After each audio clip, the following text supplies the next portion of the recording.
بسم اللہ الرحمن الرحیم۔ Lecture number 51۔ آج انشاءاللہ ہم سورہ والشمس وضحاہا اور واللیل اذا یغشا یہ دو صورتیں پڑھیں گے، اور اس کے بعد خوشی کی بات یہ ہے کہ ہمارا 30واں پارہ انشاءاللہ ختم ہو جائے گا۔ تو ابھی آپ پہ کی ذمہ داری ہے کہ جو پارہ آپ نے پڑھا ہے آپ بار بار اس کو ریپیٹ کریں، تاکہ اس کے جو معنی اور مفہوم ہیں آپ کے دماغ میں اچھی طرح سے بیٹھ جائیں۔ جب تلاوت کیا کریں تو مفہوم ذہن میں رکھ کے، ترجمہ بالکل دیکھنے کی اجازت نہیں ہے، ترجمہ نہ دیکھیں، جو آپ نے پڑھا ہے نا اسی کو ذہن نشین کریں، اسی کا تکرار کریں، تو انشاءاللہ یہ عربی آیات ہی آپ کے ذہن میں بیٹھ جائیں گی ترجمے کے ساتھ۔ والشمس وضحاہا، یہ دو صورتیں بہت آسان ہیں، والشمس وضحاہا اور واللیل اذا یغشا، اور ان کا مضمون بہت تگڑا ہے۔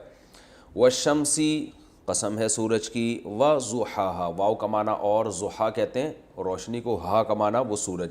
سورج کا لفظ عربی میں چونکہ مؤنث ہے تو ہو کے بجائے ہا کا لفظ استعمال ہوا۔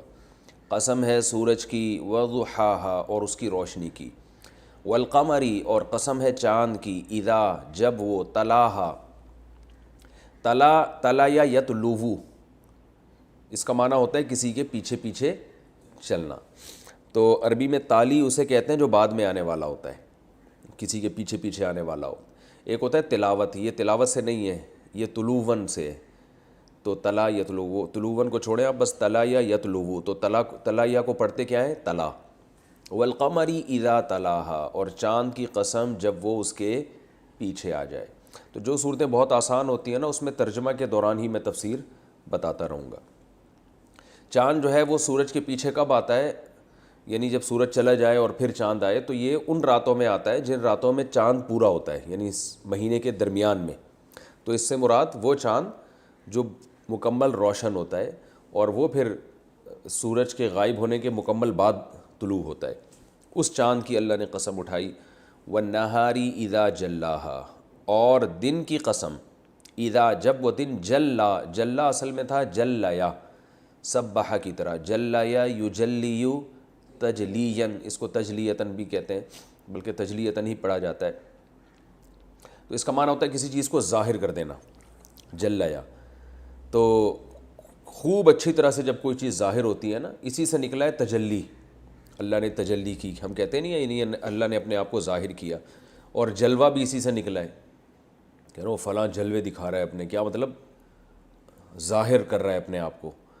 تو جلا یا یجلی کو معنی ظاہر کرنا، والنہاری یا روشن کرنا بھی ہم کہیں گے اس کو۔ والنہاری اور دن کی قسم، اذا جلاہا جب وہ سورج کو روشن کر دے۔ تو ہوتا تو یہ کہ سورج دن کو روشنی دیتا ہے، لیکن یہ مجازی نسبت ہے۔ ہر زبان میں ہوتا یہ ہے کہ جو ٹائم ہوتا ہے نا، ٹائم، کام کی نسبت اس ٹائم کی طرف کی جاتی ہے، ٹائم کی نسبت، کام کی نسبت اس ٹائم کی طرف کر دی جاتی ہے، اس کو مجازن کہتے ہیں۔ مجاز کا مطلب ہوتا ہے اصل نسبت کو ہٹا کے کسی اور طرف پھیر دینا۔ جیسے ہم صبح شام یہ کام کرتے ہیں کہ بھئی ہم کہتے ہیں نا میری گاڑی پنچر ہو گئی ہے، گاڑی نہیں پنچر ہوئی ہوتی، گاڑی کا ٹائر، لیکن ٹائر بھی گاڑی کا ہی جزو ہے، تو ڈائریکٹ نسبت کس کی طرف کر دی؟ جز کی طرف۔ کھانا جو ہم کھاتے ہیں، بریانی کھاتے ہیں، نہاری کھاتے ہیں، دال چاول کھاتے ہیں، تو جس برتن میں کھاتے ہیں نا، بعض دفعہ کھانے کی نسبت اس بریانی کی طرف کے بجائے اس ظرف کہتے ہیں وہ برتن جس میں وہ چیز ہے، اس ظرف کی طرف کر دی جاتی ہے۔ جیسے میں 3 پلیٹیں کھا گیا، لوگ کہتے ہیں نا یار تو نے کتنی ڈشیں کھا گیا، بھئی یار یہ تو کھائے جا رہے ہیں تو 3 ڈشیں کھا گیا، کہتے ہیں نا، تو وہ ڈش نہیں کھائی ہوتی بلکہ ڈش کے اندر کھانا کھایا ہوتا ہے۔ تو جیسے ڈش کی طرف نسبت کی جاتی ہے، تو ایسے ہی ٹائم بھی ایک برتن کی طرح ہے جس میں کام ہو رہے ہوتے ہیں، جن میں چیزیں جیسے بریانی پلیٹ میں واقع ہوتی ہے، تو کوئی عمل جو ہے وہ ٹائم کے اندر واقع ہوتا ہے، تو اس عمل کی نسبت کس کی طرف کی جاتی ہے؟ ٹائم کی طرف۔ یہ ہر زبان میں ہوتا ہے۔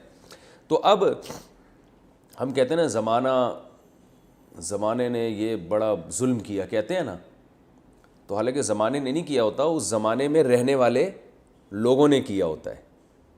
ہم کہتے ہیں نا یار یہ جو پیر کا دن تھا نا، یا منگل کا دن تھا، یہ منگل کا دن نے تو میرے ساتھ بڑی زیادتی کی ہے، تو یعنی اس دن میں لوگوں نے کی ہے، تو گویا اس دن ہی کی طرف ہم نسبت کر دیتے ہیں۔ تو اب سورج کی روشنی ہمیں نظر چونکہ دن میں آتی ہے، تو مجازاً قرآن کیا کہہ رہا ہے؟ دن سورج کو کیا کر دیتا ہے؟ روشن۔ حالانکہ یہ تو طے شدہ بات ہے، عرب بھی مانتے تھے کہ دن کو روشنی سورج سے ملتی ہے، لیکن نسبت کس کی طرف کی جا رہی ہے؟ اس کی طرف، دن کی طرف نسبت کی جا رہی ہے. گویا دن سورج کو کیا کر رہا ہے؟ روشن. کیونکہ دیکھنے میں ہمیں یہی لگتا ہے کہ جب دن ہوتا ہے تو سورج روشن ہوتا ہے، دن نہیں ہوتا تو سورج کیا ہو جاتا ہے؟ غائب. تو قرآن چونکہ سائنس کی کتاب نہیں ہے تو بلاغت کی کتاب ہے نا، تو بلاغت میں بلاغت کے اصولوں کو مد نظر رکھا جاتا ہے، سائنٹیفک حقائق کو نہیں دیکھا جاتا. سائنٹیفک حقیقت تو عرب بھی جانتے تھے اس وقت بھی کہ سورج دن کو روشنی دیتا ہے، یہ تو ساری دنیا جانتی ہے نا، سورج نکلتا ہے تو روشنی ہوتی ہے. تو اسی سے بہت سارے اور بھی مسائل کا حل ہو جاتا ہے قرآن میں، جو بظاہر سائنس کے خلاف ہیں، حقیقت میں وہ سائنس کے خلاف باتیں نہیں ہیں قرآن کی، وہ مجازاً نسبت کی جاتی ہے کسی چیز کی طرف.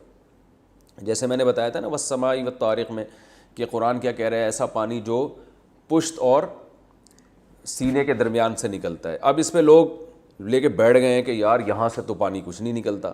تو اصل میں یہ کیا کنایہ ہے کہ انسان کی باڈی سے. تو ہم کہتے ہیں یار مشرق سے مغرب تک جو ہے وہ، مشرق سے مغرب اور شمال سے جنوب جو ہے وہ آپ کہیں بھی جاؤ گے تو آپ کو یہ چیز نہیں ملے گی. ایک مثال دی جاتی ہے نا، تو حالانکہ وہ ہو سکتا ہے مشرق میں مل رہی ہو، لیکن یہ مبالغہ پیدا کیا جاتا ہے کہ بھئی ہماری دسترس میں کہیں بھی یہ چیز نہیں ہے. تو لغت ہمیشہ کنایوں میں بات کرتی ہے، اور یہ بلیغ کلام ہوتا ہے. یہ اس کو کہتے ہیں کیونکہ اس سے بات مؤثر ہو جاتی ہے. اگر کوئی شخص سائنٹیفک حقائق کو سامنے رکھ کر لوگوں سے بات کیا کرے نا، تو کبھی بھی وہ اس کی بات کا اثر ہوگا ہی نہیں، بلکہ وہ ایک عجیب پاگل کہلائے گا معاشرے میں، کیونکہ لغت کے اصول کچھ اور ہوا کرتے ہیں. تو اس کی میں مثال دیتا ہوں. جیسے کوئی شخص یہ کہتا ہے، جیسے میں بیان میں کہتا رہا ہوتا نا، بھائی یہ تو آپ کسی کو قرضہ دے کے اس زمانے میں کسی کا باپ بھی نہیں نکلوا سکتا. تو اب یہ کہ کیا واقعی نہیں نکلوا سکتا؟ اگر اس کا ابا ڈی ایس پی ہے، ایس ایچ او ہے، تو کیوں نہیں نکلوا سکتا؟ بلکہ جب وہ نکلوائے گا تو اس کا باپ چھڑا بھی نہیں سکتا. ٹھیک ہے نا. تو اب جو عقلمند ہوتے ہیں وہ سمجھتے ہیں کہ اس بات کا مطلب کیا ہے. تو قرآن میں، حدیث میں مجاز کا استعمال بہت زیادہ ہوا ہے، کیونکہ بلاغت کی کتاب ہے. اسی سے یہ مسئلہ بھی حل ہو گیا کہ قرآن جو ہے نا وہ دل کی طرف نسبت کرتا ہے سوچنے کی. قرآن کہتا ہے ان کے دل ایسے نہیں ہیں جن سے یہ سوچتے ہیں. لَهُمْ قُلُوبٌ لَا يَفْقَهُونَ بِهَا، ان کے دل ہیں مگر اس میں سوچنے کی طاقت نہیں ہے. اب یہاں بھی ایک سوال کھڑا ہو جاتا ہے، بھئی سوچا تو دماغ سے جاتا ہے، دل سے نہیں جاتا، تو قرآن نسبت دل کی طرف کیوں کر رہا ہے؟ تو اسی وجہ سے کر رہا ہے قرآن کہ جب ہم دماغ سے کوئی بھی چیز سوچتے ہیں تو فوراً اثر کہاں ہوتا ہے؟ اس کا دل پہ ہوتا ہے. خاص طور پر وہ چیزیں سوچنا جن کے سوچنے کا قرآن نے حکم دیا ہے. جیسے قرآن ہمیں جنت کے بارے میں سوچنے کا حکم دیتا ہے، جہنم کے بارے میں، اللہ کے وجود کے بارے میں. تو یہ تمام چیزیں جب آپ سوچتے ہیں نا تو آپ کے دل پہ اس کا فوراً اثر پڑتا ہے، دل کی دھڑکن تیز ہو جاتی ہے. بھئی آپ کسی سے محبت کرتے ہیں تو بھی دل کی دھڑکن تیز ہوتی ہے نا، جذباتی محبت ہو، خوف ہو تو بھی آپ جیسے ہی سوچیں گے کہ سامنے شیر آ رہا ہے تو فوراً اثر کہاں ہوگا؟ دل پہ. تو جن کے دل پہ سرے سے اثر ہوتا ہی نہیں ہے تو اللہ ان کو یہ کہتے ہیں کہ ان میں دل ہے ہی نہیں، یا دل تو ہے مگر اس میں سمجھنے کی صلاحیت نہیں ہے. کیا مطلب؟ سمجھنے کا جو رزلٹ ہوتا ہے نا، آپ جب کسی چیز کو سمجھتے ہیں تو یا تو خوف پیدا ہوگا یا محبت پیدا ہوگی، تو اس کے اثرات ان کے دل پہ ظاہر ہوتے ہی نہیں ہیں. کیوں نہیں ہوتے؟ اس لیے کہ ادھر سے جو سمجھنے کا عمل ہوا ہی نہیں ہے تو اس کے اثرات کہاں سے ظاہر ہوں گے؟ اب قرآن اس بات کو سادہ لفظوں میں بتا دیتا ہے کہ ان کے دل ہیں، ان سے سمجھنے کی طاقت. یہ پوری بحث میں اس وقت کروں گا جب قرآن میں ایسی آیتیں آئیں گی جن میں دل کی طرف نسبت کی گئی ہے، تو اس وقت میں اس کو اور زیادہ انشاءاللہ اچھی طرح سے ڈیفائن کروں گا. تو ابھی صرف یہ بتانے کے لیے کہ یہ ساری نسبتیں کیا کہلاتی ہیں؟ مجاز. تبھی ہم عام زبان میں بھی ایسا ہی ہے، ہم یہی کہتے ہیں یار میرے دل میں ایسے خیالات آ رہے ہیں، میرا دل بہت چاہ رہا ہے. حتیٰ کہ انگریز بھی اسی طرح بات کرتے ہیں ہارٹ کی. اور انگریزوں کے جو سائنسدان ہیں وہ بھی سوچنے کی نسبت جب عام زبان میں کرتے ہیں تو کس طرف کرتے ہیں؟ دل. کوئی سائنٹسٹ بھی ہوگا نا، وہ اگر کسی سے محبت کا اظہار کرے گا تو کہے گا میرے دل میں تمہاری بہت محبت ہے. اب ایسا نہیں ہے کہ وہ سامنے والا اس سے کہے کہ یار آپ نے تو ریسرچ کی ہے اور لیبارٹری میں یہ دماغ میں سب چیزیں ہوتی ہیں، دل میں تو نہیں ہوتی. وہ کہے گا بھائی یہ لیبارٹری نہیں ہے. ٹھیک ہے نا. یہ میں آپ سے ایک نارملی ایک عام انداز میں بات کر رہا ہوں، تو وہ اس میں دل ہی کی طرف نسبت کی جاتی ہے. تو قرآن چونکہ عربی زبان میں نازل ہوا، وَهَذَا لِسَانٌ عَرَبِيٌّ مُبِينٌ قرآن کہتا ہے، تو زبان کے جو محاورے ہیں، زبان کے جو استعمالات ہیں کسی بھی زبان میں، اسی انداز میں قرآن نے بات کو سمجھایا ہے. اور یہ قرآن نے پہلے اعلان کر دیا یہ عربی زبان ہے. تو عربی زبان کا مطلب جو اس وقت زبان رائج تھی انہی محاوروں کو اور انہی کنایات اور انہی اشارے اور انہی مجازوں کو قرآن مجید استعمال کرتا ہے. اب اس پہ سائنسی لحاظ سے بحث کرنا یہ حماقت کی بات ہے. یہ ایسے ہی ہے جیسے آپ کسی سائنسدان کی جو کانورزیشن، جب وہ نارملی کوئی بات کر رہا ہو، اس کی کانورزیشن کو آپ پکڑ کے بیٹھ جائیں نا کہ یہ سائنس کے لحاظ سے تو یہ ٹھیک نہیں، تو وہ فوراً کہے گا بھائی میں اس وقت لیبارٹری میں نہیں ہوں، میں اس وقت عام لوگوں سے خطاب. ہو سکتا ہے کوئی سائنسدان جو ہے سیاستدان بھی بن جائے، تو پھر تو پوری تقریر اس کی سائنس کے اصولوں کے خلاف ہوگی. ٹھیک ہے نا، ساری تقریر، ساری کیلکولیشن بھی غلط ہوگی اس کی. تو قرآن غلط تو نہیں کرتا، ایسا نہیں کہ مبالغے میں غلط باتیں شروع کر دے، لیکن محاورے بات کو سمجھانے کے لیے وہی استعمال کرتا ہے جو عرب میں رائج تھے. تو ہمیں چونکہ یہی نظر آتا ہے کہ جیسے ہی روشنی ہوتی ہے تو دن ہوتا ہے تو سورج بھی کیا ہو جاتا ہے؟ روشن. تو گویا اللہ نے اس دن کی طرف نسبت کر دی کہ اس دن کی قسم جو سورج کو کیا دیتا ہے، یعنی سورج کو کیا کر دیتا ہے؟ روشن کر دیتا ہے. تو یہ مجازی نسبت ہے.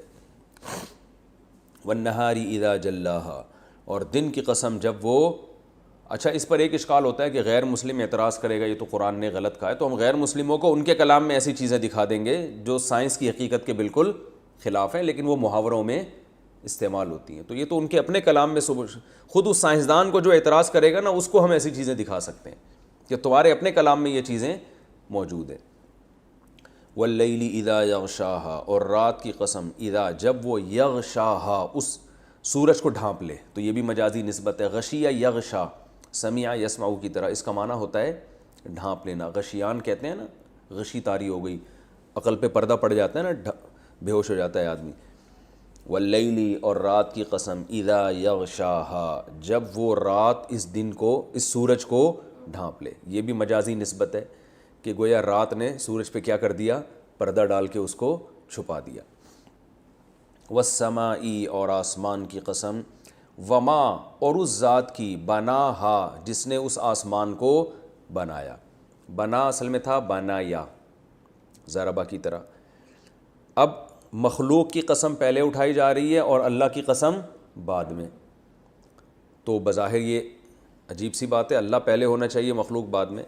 مخلوق کی قسم یعنی آسمان کی قسم پہلے اس لیے کھائی ہے، اس کو کہتے ہیں دلیل سے مدلول کی طرف جانا. یعنی آسمان دلیل ہے کس کی؟ بنانے والے کی، کسی نے بنایا ہے. تو پہلے دلیل کا ذکر کیا تاکہ اس دلیل سے خود تمہارے ذہن میں اللہ کا تصور آئے گا. پھر اس دلیل، جس چیز پر دلیل بن رہی ہے اس کا تذکرہ کیا، وہ کون ہے؟ اللہ. تو آسمان کی قسم اور اس ذات کی قسم جس نے اس آسمان کو بنایا. والارض، اور زمین کی قسم، وما، اور اس ذات کی قسم، طحاہا. طحا اصل میں تھا طحاوا، اس کا معنی ہوتا ہے بچھا دینا. اور اس ذات کی قسم جس نے اس زمین کو بچھایا. تو یہ بھی عرف کے لحاظ سے ہم زمین کو بچھا ہوا کہتے ہیں. اس میں بھی سائنسی لحاظ سے اعتراض نہیں ہوتا کہ زمین تو گول ہے، بچھی ہوئی تھوڑی ہے. تو بھائی ہمارے لیے تو بہرحال بچھی ہوئی ہے نا. جب ہم اس زمین کے اوپر بستر بچھا سکتے ہیں تو یہ پاسبل ہے کہ جو چیز زمین کے اوپر بچھائی جا رہی ہے وہ تو بچھ جائے اور جس چیز پہ بچھائی جا رہی ہے وہ بچھی ہوئی نہ ہو. اگر ہم سائنٹیفک حقیقت کو دیکھیں گے نا پھر تو کوئی بھی چیز بچھی نہیں رہی ہے. پھر تو ہم اگر کوئی قالین بھی بچھاتے ہیں نا تو وہ بچھا نہیں رہے بلکہ وہ زمین پہ لپیٹ رہے ہیں. تھوڑا سا لپیٹ دیا، باقی ساری زمین ابھی باقی ہے. کیونکہ گول دائرے پہ جب کوئی چیز ڈالی جاتی ہے تو بچھتی نہیں ہے بلکہ وہ کیا، اس کے لیے لفظ کیا یوز ہوتا ہے؟ لپیٹی جاتی ہے. اب آپ کوئی سائنسدان بن گئے اور آپ اب لوگوں سے یہ بات کر رہے ہیں میں نے ایک بستر لپیٹ دیا ہے اور میں نے بیڈ ٹھونک دیا ہے. بھائی بچھانے کا لفظ استعمال نہیں کر رہے تو یہ پھر حماقت اور بے وقوفی کی بات ہوگی. تو قرآن چونکہ ہم سے ہماری زبان میں بات کرتا ہے، قرآن کہہ رہا ہے بھائی بچھی ہوئی، ہمارے لیے تو بچھی ہوئی ہے نا زمین، کیونکہ ہمیں اس سے وہی فائدے حاصل ہو رہے ہیں جو بچھے ہوئے بستر سے حاصل ہوتے ہیں. تمیز سے جا کے انسان جیسے بیڈ پہ پڑ جاتا ہے نا سکون سے، ایسے ہی ہم زمین پہ آ کے ایسے پڑ گئے جیسے ہمارے باپ کی زمین ہو. ٹھیک ہے نا، حقیقت ایسے ہی ہے، اتنے مزے سے ہم رہ رہے ہیں. تو اس لیے اللہ نے کہا جیسے ماں بچوں کے لیے بستر بچھا دیتی ہے اور وہ آرام سے سوتے ہیں، کروٹیں لیتے ہیں، ناشتہ کرتے ہیں، کوئی ٹینشن نہیں ہوتی تو ہم نے بھی زمین تمہارے لیے ایسے کیا کر دی ہے، بچھا دی ہے، تم بھی یہاں قرار کھا بھی رہے ہو، کما بھی رہے ہو، اور نباتات بھی اگا رہے ہو، سارے مزے کر رہے ہو یہاں پہ۔ تو والارض، اور زمین کی قسم، وما طحاہا، اور اس ذات کی قسم جس نے اس زمین کو بچھایا، ونفس، اور نفس کی قسم یعنی انسانی جان، اس کو نفس کہتے ہیں نا، وما، اور اس ذات کی قسم، سواہا، سویا یسویہ، سبح یسبح کی طرح، اس کا معنی ہوتا ہے کسی چیز کو برابر کرنا، اور اس ذات کی قسم جس نے اس نفس کو یعنی انسانی جان کو برابر کر دیا۔ کیسا برابر کیا کہ آنکھ کی جگہ آنکھ، ناک کی جگہ ناک، ایسا نہیں ہے کہ ایک آنکھ یہاں ہے تو ایک آنکھ یہاں ہے، یا ایک غلطی سے گھٹنے میں لگ گئی، ایک ایک چیز بالکل پوری ترتیب سے بنائی جاتی ہے۔ تو یہ خود انسانی جان اللہ کے وجود کی دلیل ہے۔ فَأَلْهَمَهَا، پھر کیا کیا اس اللہ نے، الہما، اکرما کی طرح، اکرما یکرم اکرامن، اسی طرح آتا ہے الہما یلہم الہامن، اس کا معنی ہے الہام کرنا۔ تو الہما، پھر اس اللہ نے الہام کیا، ہا، اس نفس کو یعنی انسان کو، فجورہا، فجور برائیوں کو کہتے ہیں نا، فسق و فجور، فجورہا، اس انسان کی برائیاں بھی، وتقواہا، اور اس انسان کا تقوی بھی۔ نفس کا لفظ چونکہ مؤنث ہے اس لیے ہو کی جگہ ہا ضمیر استعمال ہو رہی ہے، یعنی اللہ نے انسان کو برابر کیا، پھر کیا کیا، انسان کو الہام کر دیا، اس انسان کی برائیاں بھی الہام کر دیں، اور تقوی کہتے ہیں بچنے کو، یہ لفظ نکلا ہے وقایا سے، وقایا کا معنی ہوتا ہے بچنا، تو اسی سے تقوی نکلا ہے، تو متقی اسی سے نکلا ہے، بچنے والا یعنی پرہیز کرنے والا۔ تو یہاں تقوی سے وہ چیزیں پرہیز کرنا یعنی برائیوں سے پرہیز کرنے والا۔ دیکھیں ڈکشنری میں تو تقوی کا معنی صرف بچنا ہی ہوتا ہے، ایوائڈ کرنا جسے انگلش میں کہتے ہیں، لیکن شریعت میں جب تقوی کا لفظ استعمال ہوگا تو ہر چیز سے بچنا اس میں داخل نہیں ہے، کیونکہ آپ اچھائیوں سے بھی تو بچتے ہو نا بعض دفعہ۔ تو شریعت میں تقوی کا جو مفہوم ہے، قرآن و سنت کی ایک ٹرم ہے تقوی، اس میں کیا مراد، کس چیز سے بچنا، برائیوں سے بچنا۔ تو اللہ نے فرمایا کہ انسان کو ہم نے الہام کیا، برائیاں بھی الہام کیں، اور ان برائیوں سے بچنا بھی یعنی تقوی بھی الہام کر دیا۔ کیا مطلب، انسان کے دل میں خیالات دونوں آتے ہیں، الہام کا مطلب یہ۔ وہ الگ بات ہے کہ اچھائی کا جب الہام ہوگا، ارادہ ہوگا نا، الہام ارادہ ہوتا ہے نا، یعنی اللہ کی طرف سے الہام ہو رہا ہوتا ہے کہ آدمی کے دل میں خیال آتا ہے یار یہ برائی کر لو، اور کبھی خیال آتا ہے یار اچھائی کر لو۔ تو یہ الہام جو ہے ہوتا کس کی طرف سے، اللہ کی طرف سے۔ جب اچھائی کا الہام ہوتا ہے تو اس کا سبب کون بنتا ہے، فرشتہ۔ برائی کا الہام ہوتا ہے تو اس کا واسطہ کون بنتا ہے، شیطان۔ تو یہ الہام برا نہیں ہے، یہ ہر ایک کو ہو سکتا ہے، اور اس پر گناہ بھی نہیں ہے۔ تبھی حدیث میں آتا ہے جس کے دل میں برائی کا ارادہ پیدا ہوتا ہے اور بعد میں وہ ارادہ ترک کر دے تو محض ارادے سے اس کو گناہ نہیں ملتا، بلکہ ارادہ ترک کرنے پر الٹا ایک نیکی مل جاتی ہے، اور جو اچھائی کا ارادہ کرتا ہے تو صرف ارادے پر ہی نیکی مل جاتی ہے، اور اگر وہ بعد میں ارادہ ترک بھی کر دے تو گناہ نہیں ملتا اس کو۔ تو یہ ابتدائی درجے میں جو انسان کو خیال آتا ہے اچھائی اور برائی کا، وہ مراد ہے یہاں پہ۔ ہر انسان کو نا، چاہے کتنا ہی نیک کیوں نہ ہو، برائی کا وسوسہ بہرحال آتا ہے۔ پھر اگر وہ اس ارادے پر مضبوط ہو جائے، اور اتنا مضبوط ہو جائے کہ عزم کر لے، ابتدائی درجے میں تو ہلکا سا ارادہ ہے، پھر وہ کیا کر لے، عزم کا مطلب ہوتا ہے کہ اتنا پکا ارادہ ہو گیا کہ درمیان میں اس برائی کی اگر رکاوٹیں ختم کر دی جاتی تو یہ کر لیتا۔ اتنا مضبوط اگر کسی کا عزم ہو گیا تو یاد رکھو پھر اس عزم پہ گناہ ملتا ہے، چاہے برائی نہ بھی کی ہو۔ سمجھ رہے ہو؟ تو ابتدائی درجے میں جو برائی کا خیال آتا ہے نا، تو اس پہ نہ کوئی گناہ ہے، اور وہ خیال بھی کس کی طرف سے ہوتا ہے، اللہ کی طرف سے، یعنی اس کا خالق بہرحال اللہ ہے۔ تو اب سوال یہ پیدا ہوتا ہے کہ اللہ نے ایسا کیا کیوں کہ انسان کے دل میں برائی کا بھی خیال ڈالے اور اچھائی کا بھی؟ تو اس لیے اللہ نے یہ کیا تاکہ انسان کی آزمائش ہو۔ اگر آپ کے ذرا سا بھی کی طبیعت برائی کی طرف مائل ہوگی ہی نہیں، تو پھر آپ بچنے کا ثواب کیسے ملے گا؟ تبھی دیکھیں قرآن کی یہ بلاغت ہے کہ قرآن نے یہاں برائی کا تذکرہ پہلے کیا اور تقوی کا تذکرہ بعد میں. ہونا تو یہ بظاہر یہ چاہیے تھا کہ اللہ نے انسان کو اچھا راستہ بھی الہام کیا اور برا راستہ بھی. اچھائی کا پہلے ذکر ہوتا، برائی کا بعد میں. لیکن بات پتہ ہے کیا ہے؟ اللہ نے پہلے یہ بتایا کہ میں نے برائی کا راستہ الہام کیا، اس لیے کہ جب تک برائی کا خیال نہ آئے تو اس وقت تک برائی سے بچنا عبادت بھی نہیں ہے. برائی کی چاہت پہلے پیدا ہوتی ہے تو اللہ کے لیے اس چاہت کو انسان قربان کرتا ہے، تو پھر اس قربانی کو کیا کہا جاتا ہے؟ تقویٰ. فرشتوں میں چاہت ہی پیدا نہیں ہوتی، لہذا ان کے برائی سے بچنے پر ان کو ثواب بھی نہیں ملتا، اور ان کو متقی کہا بھی نہیں جاتا. کہتے ہیں نا فرشتے بڑے متقی ہوتے ہیں، یہ لفظ فرشتوں کے لیے استعمال کرنا ٹھیک نہیں ہے. فرشتے نیک ہوتے ہیں، متقی نہیں ہوتے، یعنی بچتے تھوڑی ہیں. بچنا تو اس چیز پہ ہوتا ہے کہ جس چیز کا موقع تو ملے آپ کو. تو اللہ تعالیٰ فرماتے ہیں کہ ہم انسان کے دل میں برائی کے خیالات بھی آتے ہیں، یعنی ہم خالق ہیں اس خیال کے بھی ہم پیدا کرنے والے. تو پھر وہ کیا کرتا ہے؟ اس برائی سے بچ جاتا ہے. اسی بچنے کا نام کیا ہے؟ تقویٰ. لہذا یہ جو لوگ کہتے ہیں نا ہمارا دل چاہتا ہے یہ بھی کر لیں یہ بھی کر لیں، تو بھائی یہ دل تو چاہے گا تاکہ آپ اس دل کی خواہش کے خلاف. دیکھیں ہم روزہ جب رکھتے ہیں تو ہمیں ثواب کیوں ملتا ہے؟ اس لیے کہ ہمارا دل چاہتا ہے کھانا کھانے کا، دل چاہتا ہے پانی پینے کا، دل چاہتا ہے. دیکھو عجیب سا ہو جاتا ہے نا انسان روزے میں، تو دل چاہتا ہے پھر بھی ہم اس پر عمل نہیں کرتے. تو برائی کا دل چاہتا ہے، برائی کیا ہے کہ کھا لیں روزے میں، اور تقویٰ کیا ہے؟ نہ کھائیں. تو یہ دونوں خیالات اللہ ہی کی طرف سے ہوتے ہیں، اور یہ دونوں خیال بذات خود برے نہیں ہیں. پھر شیطان کیا کرتا ہے؟ برائی اس میں جو ہے نا اس برائی کو مزین کر دیتا ہے.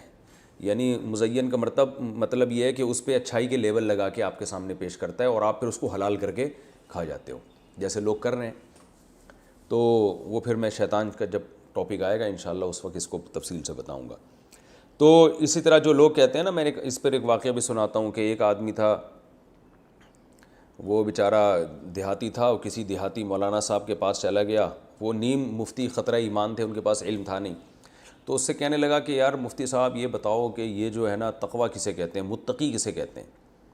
تو انہوں نے کہا متقی اس کو بولتے ہیں کہ بس اس کے سامنے جتنی بھی حسین لیلائیں گزر جائیں اس کا نظر اٹھانے کا دل ہی نہیں کرتا، اتنا نیک ہونا چاہیے.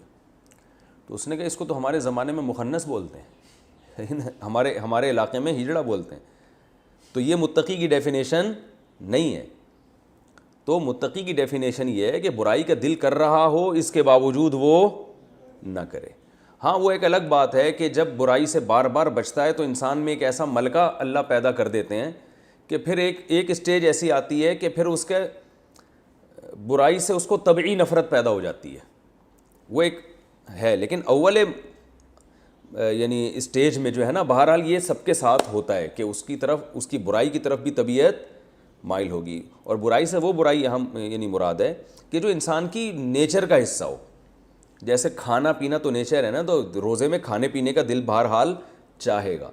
تو یہ چوری چکاری نہیں اس میں داخل، تو کیونکہ چوری چکاری تو وہ تو نیچر کا حصہ نہیں ہے نا انسان کی. لیکن بہرحال اس سے بچنا بھی کیا ہے؟ وہ بھی تقویٰ کہلاتا ہے. تو اللہ نے فرمایا فَأَلْهَمَهَا فُجُورَهَا، پھر اس اللہ نے انسان کو برائی بھی الہام کی اور اس برائی سے بچنا بھی الہام کیا. قَدْ أَفْلَحَ مَنْ زَكَّاهَا، اتنی قسمیں اللہ نے اٹھائی ہیں. سورج کی قسم اٹھائی، چاند کی قسم اٹھائی، دن اور رات کی قسم اٹھائی، آسمان کی قسم اٹھائی، زمین کی قسم اٹھائی، اور انسانی جان کی قسم اٹھائی. ان ساری قسمیں اٹھا کے اللہ فرماتے ہیں تحقیق افلح یفلح افلاحا، اکرم یکرم کی طرح، اس کا معنی تو بہت بڑی کامیابی.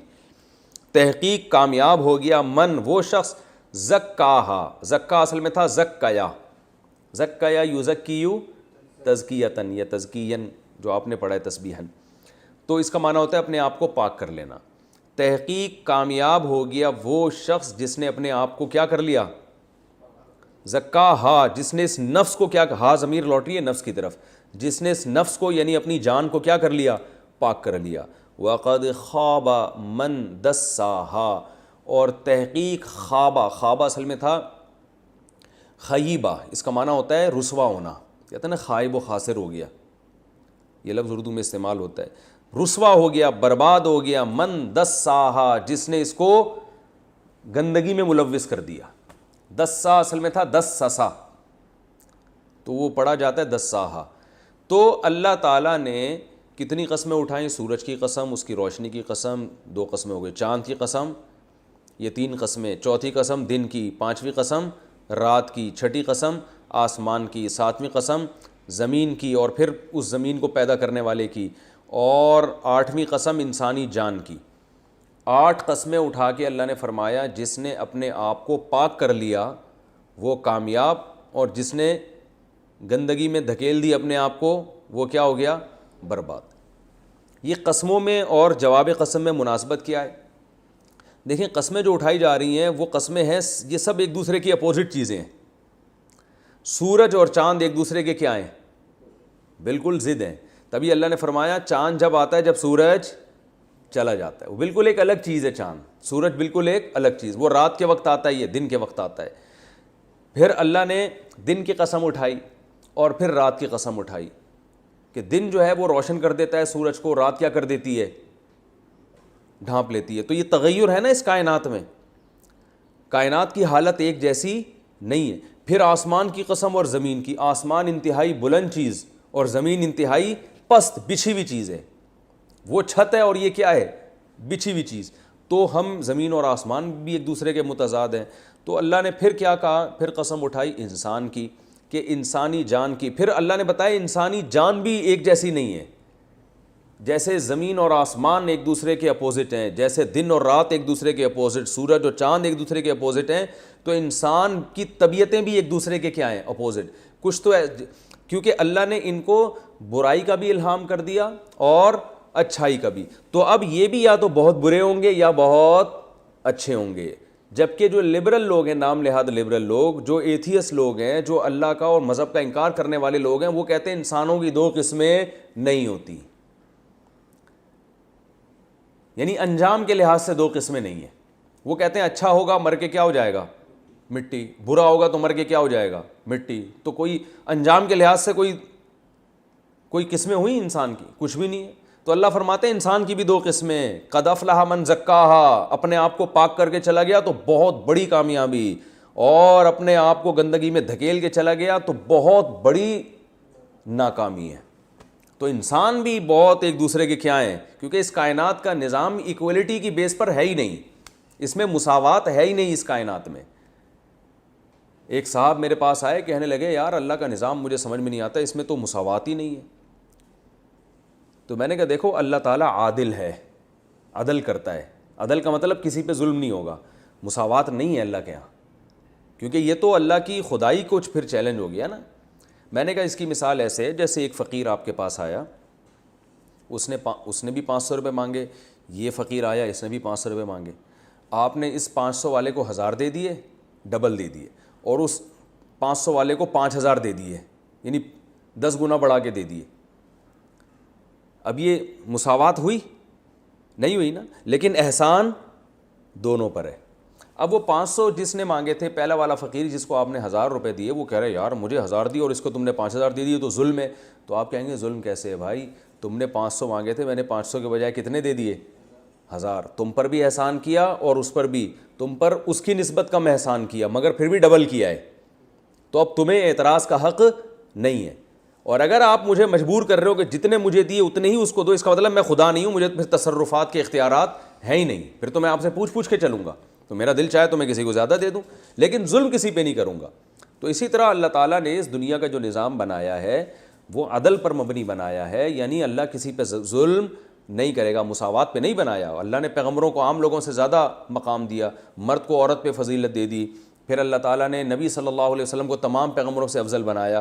تو یہ اللہ تعالیٰ کا احسان ہے جس پر چاہے ذالک فضل اللہ یؤتیہ من یشاء، لیکن ظلم نہیں ہے اللہ کا کسی کے ساتھ، کہ کسی نے عمل کیا ہو اچھا اس کو تو اللہ اجر دے ہی نہیں، اور دوسرے نے کیا تو اس کو کئی گنا زیادہ بڑھا کے دے دے، ایسا نہیں ہے۔ یہ ہو سکتا ہے آپ کو آپ کی نیکی کا اجر ملا پورا اور اس کو کئی گنا بڑھا کر مل گیا، یہ اللہ کر سکتا ہے کیونکہ وہ بادشاہ ہے، وہ لا یسأل عما یفعل، وہ کچھ کرے تو اس سے کوئی پوچھ نہیں سکتا۔ تو یہ اللہ کی بادشاہی۔ تو اللہ نے بھی بتایا کہ ہم نے اس کائنات کے نظام میں نا بہت ایکولیٹی نہیں ہے اس کائنات کے نظام میں، تو انسانوں میں ایکولیٹی کیسے ہو سکتی ہے کہ مرنے کے بعد سب کیا ہو گئے؟ مٹی ہو کے ختم. انسان تو مقصود کائنات ہے, اس کو تو وہ تو زیادہ فوکس کیا جائے گا. تو اللہ تعالیٰ فرماتے ہیں کہ قد افلح من زکاہا, جس نے اپنا تزکیہ کر لیا یعنی تقوی والی راستہ اختیار کر لیا, اس کو اللہ نے تزکیہ سے تعبیر کیا ہے. یہ بھی قرآن کی بلاغت ہے. تزکیہ سے تعبیر اس لیے کیا ہے کہ اسلام تزکیہ ہی کی دوسرا نام ہے. تزکیہ کا مطلب ہوتا ہے اپنے آپ کو پاک کر لینا. تو پاک کرنے کا کیا مطلب؟ مادی اعتبار سے بھی اور روحانی اعتبار سے.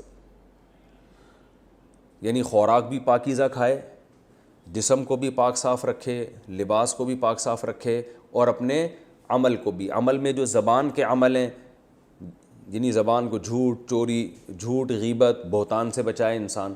کانوں کو پاک رکھے بری باتیں سننے سے, نگاہوں کو پاک رکھے حرام دیکھنے سے, ہاتھوں کو پاک رکھے چوری کرنے سے اور برائیاں سے بچنے سے, پاؤں کو پاک رکھے یعنی چلنے کو اپنا پاک رکھے برائی کی طرف جانے سے. تو تزکیہ کا مفہوم کیا ہے؟ بہت وسیع. پھر جو باطنی بیماریاں ہیں, دل کو پاک رکھے حسد سے, بغض سے, کینہ سے, ٹھیک ہے نا, دنیا کی محبت سے. یہ تمام چیزیں کر لے گا تو اللہ فرماتے ہیں جس نے اپنے آج غیر مسلم ایک قسم کی پاکی کو بس جانتے ہیں. وہ کیا ہے کہ اپنے محلے کو صاف رکھو اور جراثیم اسپرے کرتے رہا کرو تاکہ جراثیم سے محلہ کیا رہے؟ پاک رہے. اور ہاتھوں میں سینیٹائزر کا استعمال کریں تاکہ کرونا وائرس سے آپ کے ہاتھ کیا رہیں؟ پاک رہیں. عمل کی پاکی, خوراک کی پاکی کی طرف ان کی توجہ نہیں ہے. وہ کتا کھائیں گے, اسے بوائل کر کے کھا لیں گے کہ اس میں جراثیم مر جائیں. یہ نہیں دیکھ رہے کہ کھا کیا رہے ہیں, کتا کھا رہے ہیں. تو ایک تم چیز ہی گندی کھا رہے ہو تو جتنا مرضی ڈیٹول سے دھو لو اس کو. وہ ایک صاحب نے کہا نا کہ اسلام میں خنزیر کیوں حرام ہے؟ اس نے کہا یہ ناپاک ہوتا ہے. کہہ رہے میں تو دھو کے کھاتا ہوں. پھر کیسے ناپاک بھائی؟ وہ خود ہی ناپاک ہے, گندا جانور ہے. تو اس طرح خوراک کو بھی پاک رکھنا. تو اس اسلام میں پاکی کا مفہوم بہت وسیع ہے. تو اللہ فرماتے ہیں قد افلح من زکاہا وقد خاب من دساہا, اور جس نے اپنے آپ کو ان برائیوں میں دھکیل دیا وہ کیا ہو گیا؟ خائب و خاسر. اسی طرح ماں باپ کے ساتھ برا سلوک کوئی کر رہا ہے تو یہ عمل کی ناپاکی ہے. آپ عملی لحاظ سے گندے ہیں. آپ اولڈ ہوم میں جمع کرا دو ان کو, پھر آپ بے شک جتنا مرضی ڈیٹول سے نہاؤ, تیزاب سے نہا کے نکلو, آپ کپڑے استری کر کے نیٹ کلین چمک رہے ہو, لوگوں کو آپ چمکتے ہوئے نظر آؤ گے, اللہ کو آپ چمکتے ہوئے نظر نہیں آؤ گے, کیونکہ آپ نے اپنا تزکیہ نہیں کیا, پاک نہیں کیا آپ نے اپنے آپ کو گناہوں سے. وقد خواب من دساہا. اب اللہ تعالیٰ, یہ تو اللہ نے عقلی دلیل دی ہے اپنے دعوے کی. سورج اور چاند اور یہ کائنات کے نظام میں نا بہت فرق ہے, تو انسانوں میں بھی فرق ہوگا اور یہ ہمیشہ باقی رہے گا فرق جنت اور جہنم کی صورت میں. تو پہلے عقلی دلیل تھی, اب نقلی. نقل کا مطلب ہوتا ہے پچھلی امتوں کے واقعات کو نقل کرنا, ان واقعات سے دلیل پکڑنا کہ دیکھو پچھلی امتوں کے واقعات دیکھو گے تو بھی تمہیں پتہ چلے گا کہ ہماری باتیں صحیح ہیں. تو اللہ نے قوم سمود کا مختصر واقعہ بیان کیا. کذبت ثمود, کذب یکذب تکذیبا, جھٹلانا, جھٹلایا ثمود نے, بطغواہا, تغوا طغیان سے نکلا ہے, سرکشی, بطغواہا, اپنی سرکشی کے ساتھ. ہا ضمیر ثمود کی طرف لوٹ رہی ہے کیونکہ عربی میں جو قوم کے الفاظ ہیں نا, جو قوموں کے نام ہوتے ہیں وہ بھی مؤنث ہوتے ہیں. کذبت ثمود بطغواہا, جھٹلایا تھا سمود نے اپنی نافرمانی کے ساتھ, سرکشی کے ساتھ. اذ انبعثا, اذ کا معنی جب, انبعثا اس کا معنی ہوتا ہے کھڑا ہونا. بعث کسے کہتے ہیں؟ بھیجنا کسی کو. نبی صلی اللہ علیہ وسلم کو مبعوث کیا گیا نا, تو انبعاث اصل میں انفعال, اکتساب کی طرح, یعنی ہے تو باب انفعال لیکن وہ اکتساب جیسا ہی ہے. تو انبعثا, جب کھڑا ہوا اس میں, اشقاہا, اشقا اشقیو تھا اصل میں, ازربو کی طرح, کمپیریٹیو ڈگری ہے نا, ازربو دوسرے کے مقابلے میں زیادہ مارنے والا, تو اشقیو ان میں دوسروں کے مقابلے میں زیادہ بدبخت. جو سب سے بڑا جو بدبخت تھا نا, ہاں اس قوم کا سب سے بڑا بدبخت کھڑا ہوا.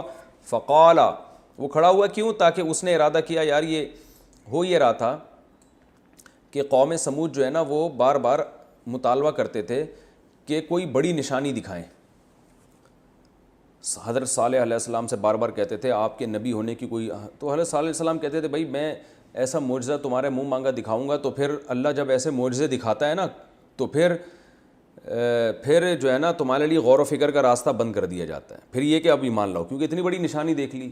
ابھی تو اللہ کہہ رہا ہے کائنات میں غور کر کے اور ان سب چیزوں کو ایمان لاؤ, اور تمہیں مہلت بھی دی جا رہی ہے, لیکن ایسی کوئی بڑی نشانی اللہ نے دکھا دی تو پھر تمہارے لیے مہلت ختم. تو وہ کہتے ہیں نہیں معجزہ دکھاؤ. تو پھر انہوں نے کہا کیا؟ انہوں نے کہا بےہودہ سا مطالبہ کہ اس پہاڑ سے اونٹنی نکال کے دکھائیں. ایسے نہیں منہ میں کچھ بھی آ جاتا, نکال دی اللہ تعالیٰ نے, وہ پہاڑ میں سے اونٹنی پیدا ہوئی. لیکن یہ اتنا بڑا معجزہ. تو اب اللہ نے کہا کہ حضرت صالح علیہ السلام سے کہ اپنی قوم کو کہہ دیں اب یہ اتنا بڑا معجزہ میں نے دکھایا, اور اب نشانی جب میں دکھا دیتا ہوں ایسی, تو پھر اس کے بعد کسی قوم کو چھوڑتا نہیں ہوں. اب یہ اونٹنی تو نکل آئی ہے, لیکن اب یہ رکھنا یہ اللہ کی اونٹنی ہے. جس دن یہ پانی پیے گی کسی جانور کو قریب آنے کی اجازت نہیں ہوگی, اور اس کی باری میں کوئی بھی قریب, اب یہ اس کا احترام ہے. تو اب وہ کیا ہے کہ وہ پانی دبا کے پی جاتی تھی. یہ لوگ اپنے جانوروں کو روکتے تھے, تو پھر ان کو ٹینشن ہونا شروع ہوئی کہ بھئی ہمیں جانوروں کو پانی پلانے میں تکلیف ہو رہی ہے, اس اونٹنی کے عزت مآب اونٹنی ان کے لیے اللہ نے بنا دیا اس کو. تو وہ اب کیا ہوا کہ اب وہ اونٹنی کو قتل کرنے سے بھی ڈرتے تھے. ڈرتے یہ تھے کہ بھائی واقعی کہیں عذاب نہ آ جائے, کیونکہ ان کو بہرحال دل میں تھا نا کہ صالح علیہ السلام, اور پھر یہ بھی ڈر تھا کہ کوئی دشمنی نہ ہو جائے. تو پھر جو قبیلہ قتل کرے گا تو وہ ڈرتا تھا کہ سارے قبیلے ہمیں ملامت کریں گے, ہم پہ چڑھائی نہ کر دیں. تو پھر کیا ہوا, قرآن مجید میں دوسرے مقام پر آتا ہے وَكَانَ فِي الْمَدِينَةِ 9 رَهْطٍ يُفْسِدُونَ فِي الْأَرْضِ. 9 لوگ ایسے تھے جو زیادہ بدماش تھے, محلے کے ہوتے ہیں نا کچھ بڑے بدماش. انہوں نے مل کے پلان بنایا کہ بھائی ہر قبیلے سے ایک آدمی لیا جائے, اس کو سمجھایا جائے, اور سب مل کے اونٹنی کی ٹانگیں جب کاٹیں گے تو پھر کسی قبیلے پر بھی کیس نہیں بنے گا. تو یہ مہم چلانے والا یہ بدبخت تھا, جو سب سے بڑا بدبخت جس کو اللہ نے کہا ہے, اس نے یہ مہم چلائی, اور اس طرح کچھ لوگوں نے مل کے اس اونٹنی کی ٹانگیں کاٹ ڈالی. تو پھر اللہ نے اس قوم کو, قوم صالح کو تباہ کیا, جو ہم انشاءاللہ صالح علیہ السلام کے واقعے میں تفصیل سے پڑھیں گے. اذ انبعث اشقاها فقال لهم رسول اللہ, تو ان سے کہا اللہ کے رسول نے, کیا کہا؟ ناقۃ اللہ وسقیاها, ناقۃ اللہ اللہ کی اونٹنی, وسقیا, سقیا کہتے ہیں پانی پلانے کو, نماز استسقاء ہے نا, سقیاها, اور اس اونٹنی کا پانی پلانا. یعنی کیا مطلب؟ اللہ کی اونٹنی اور اس کا پانی پلانا, اس سے بچ کے رہو. یہ لفظ محذوف ہے یہاں پہ. جیسے ہم بھی کسی کو کہتے ہیں نا بھائی اس کا ذرا خیال کرنا, تو پیغمبر نے کیا کہا؟ اللہ کی اونٹنی اور اس کا پانی پلانا. لفظ محذوف ہے یہاں پہ. بہت سے الفاظ کلام میں محذوف ہوتے ہیں نا, کیونکہ وہ سب کو پتہ ہوتا ہے کہ یہ لفظ کے بغیر جملہ مکمل ہوتا ہی نہیں ہے, وہ ہم بھی حذف کر دیتے ہیں. تو ناقۃ اللہ وسقیاہا یعنی اتقوا ناقۃ اللہ, اللہ کی اونٹنی سے ڈرو اور اس کے پانی پلانے سے, یعنی اس کے پانی کا خیال رکھو. فکذبوہ, کذبوا سبحوا کی طرح, پس ان لوگوں نے ان پیغمبر کو جھٹلایا. فعقروها, عقرہ کا معنی ہوتا ہے ٹانگیں کاٹ ڈالنا, کونچیں کاٹ ڈالنا جانور کی. عقرو, ان سب نے کاٹ ڈالا, وہ جو 9 لوگ ہر قبیلے کے جمع ہوئے تھے, اس اونٹنی کو. فدمدم علیہم ربہم, برسایا ان پر ان کے رب نے, بذنبہم یعنی تباہ, برسایا یعنی تباہ کر دیا ان کو. دمدم علیہم کا معنی ہوتا ہے بستی کو برباد کر دینا. بذنبہم, اس کے اس گناہ کی وجہ سے. فسواہا, سوا یسوی کا معنی برابر کر دینا, پس اللہ نے اس بستی کو کیا کر دیا؟ برابر کر دیا. ولا یخاف, اور اللہ نہیں ڈرتا. یخاف خوف سے نکلا ہے, یخوفو یسمعو کی طرح. ولا یخاف, اور اللہ نہیں ڈرتا. عقباہا, اس کے انجام سے. عقبہ انجام کو کہتے ہیں نا, عقبہ میں یہ ملے گا یعنی آخرت میں یہ ملے گا. تو ولا یخاف عقباہا, اور اللہ اس کے انجام سے نہیں ڈرتا. کیا مطلب؟ جب اللہ کسی بستی کو اور طاقتور لوگوں کو تباہ کرنے کا ارادہ کرتا ہے تو اللہ پھر انجام سے نہیں ڈرتا. جیسے کوئی بادشاہ ہوتا ہے نا, جو جب بھی کچھ کرنے لگتا ہے, یا کوئی حکومت یا کوئی بھی فورسز, تو ظاہر ہے وہ انجام بھی سوچتے ہیں نا سب لوگ. تو لہذا ان کے انتقام لینے میں اس بات کو مد نظر رکھا جاتا ہے کہ اتنا انتقام لو کہ افورڈ کر سکو. تو اللہ فرماتے ہیں مجھے انتقام لینے میں اس بات کا ڈر نہیں ہے, میں انجام کو ڈرتا نہیں ہوں انجام سے. لہذا پھر میرا انتقام بہت خطرناک انتقام ہوتا ہے, جیسے اللہ نے قوم سمود سے لیا. تو یہ صورت بہت اہم تھی. میرا خیال تھا آج 2 صورتیں ہو جائیں گی, لیکن ایک ہی صورت ہوئی ہے. ہم اس سے جو تھوڑا سا خلاصہ پڑھ لیتے ہیں. اللہ نے اتنی قسمیں اٹھائیں اور انسان کے بارے میں بتایا کہ گناہ کے خیال بھی آئیں گے اور نیکی کے بھی. تو لہذا گناہ کے اگر خیالات آتے ہیں نا, برائی کا دل کرتا ہے, تو اس سے پریشان نہیں ہونا چاہیے, بلکہ یہ سوچنا چاہیے کہ ہم جب خیال کے باوجود بچیں گے تو اس سے انشاءاللہ اجر ملے گا. تو دل چاہے اور پھر انسان اپنے آپ کو روکے. تو یہ آتے رہیں گے. البتہ اپنے آپ کو آزمائش میں ڈالنا جائز نہیں ہے کہ آپ ایسی جگہوں پہ جائیں کہ جہاں گناہ کا دل چاہے. پھر آپ کہیں میں جو ہے نا سینما گھر کے باہر کھڑا ہوں گا, پھر میں وہ تصویریں دیکھوں گا تاکہ فلم دیکھنے کا میرا دل چاہے. جب بہت زیادہ چاہے گا دل تو میں واپس آ جاؤں گا تاکہ اللہ کے لیے قربانی دینے میں مزہ آئے. تو یہ حرام ہے, ناجائز ہے, کیونکہ اپنے آپ کو آزمائش میں ڈالنا یہ عمل بذات خود گناہ ہے. جن لوگوں کو فلمیں ڈراموں کی عادت پڑ جاتی ہے نا, ہم ان کو یہی کہتے ہیں بھائی اگر آپ کو سینما گھر میں فلم کی عادت پڑی ہے تو اس گلی سے ہی نہ گزریں, جائیں نہیں وہاں پہ بہت عرصے تک تاکہ بھول بھلیاں ہو جائے وہ. تو اپنے آپ کو گناہ میں خود ڈالنا درست نہیں ہے, بلکہ اپنے آپ کو گناہ سے بچانا اور گناہ کے اسباب سے بچانا بھی فرض ہے. تو پھر اگر پھر بھی خیال آتا ہے, جیسے کہ پھر بھی انسان کو آ سکتا ہے خیال, بعض دفعہ جھوٹ بول کے بڑے پیسے مل رہے ہوتے ہیں تو دل چاہ رہا ہوتا ہے جھوٹ بول دو, لیکن اللہ کے لیے انسان کیا کرے, قربانی دے. تو یہ سارا دین کا مدار ہمارا قربانی پر ہے. اور دوسری بات ہمیں یہ بھی پتہ چلتی ہے کہ بعض دفعہ کچھ لوگ ہوتے ہیں جو پوری قوم کو مروا دیتے ہیں. جیسے قوم سمود میں چند لوگ تھے, باقی قوم اگرچہ کافر تھی مگر وہ ڈر رہے تھے کہ بھائی یہ اونٹنی کو کچھ کیا تو کوئی سچی مچی میں عذاب ہی نہ آ جائے, کیونکہ اپنی آنکھوں سے نکلتی ہوئی دیکھی انہوں نے اونٹنی. لیکن جو بڑے بدبخت لوگ تھے انہوں نے پلان بنا کے اونٹنی کو مار دیا, اور سزا کس کو ملی, پوری قوم کو ملی. آپ کہہ سکتے ہیں پوری قوم نے تو نہیں مارا تھا, تو مارا تو نہیں تھا لیکن ایمان بھی تو نہیں لائی نا, وہ تو ویسے ہی بھی سزا کے لائق تھے, لیکن اللہ نے سزا اس وقت دی جب چند لوگوں نے اٹھ کے اس کو کاٹ ڈالا. اور دوسری بات یہ کہ ان لوگوں کا یہ بہرحال قصور تھا نا کہ اس قوم میں ایسے لوگوں کو ٹھکانے کیوں نہیں لگایا, انہوں نے ایسے لوگوں کو کی گرفت کیوں نہیں کی جو یہ کام کر سکتے تھے. اگر اس قوم میں اللہ کا خوف ہوتا, وہ ڈرتے کہ یار اس اونٹنی کو بچاؤ, تو پہلے سے کوئی ایسی پلاننگ کر کے رکھتے کہ بھائی ہم میں کوئی شرارتی آدمی یہ کام نہ کر لے, ایسا نہ ہو لینے کے دینے پڑ جائیں. تو انہوں نے بھی آرام سے بیٹھے ہوئے سو رہے تھے, تو اس لیے کچھ شرارتی لوگ اٹھے, تو اس شرارتی کی وجہ سے پوری قوم. تو ہمیں بھی اپنے آس پاس ایسے شرارتیوں پہ نظر رکھنی چاہیے کہ چند لوگ حماقت کرتے ہیں, سزا پوری قوم کو ملتی ہے. تو یہ بھی اس سے ہمیں یہ بھی سبق ملتا ہے. اور ایک اہم سبق یہ ملتا ہے کہ ہم بڑی نشانی کے انتظار میں نہ رہیں کہ کوئی بہت بڑی نشانی نظر آئے گی. تو جتنی بڑی نشانیاں نظر آتی ہیں نا, تو پھر اللہ کی طرف سے آزمائش بھی اتنی سخت ہو جاتی ہے. اللہ تعالیٰ سمجھنے کی عمل کی توفیق عطا فرمائے. وما علینا الا البلاغ.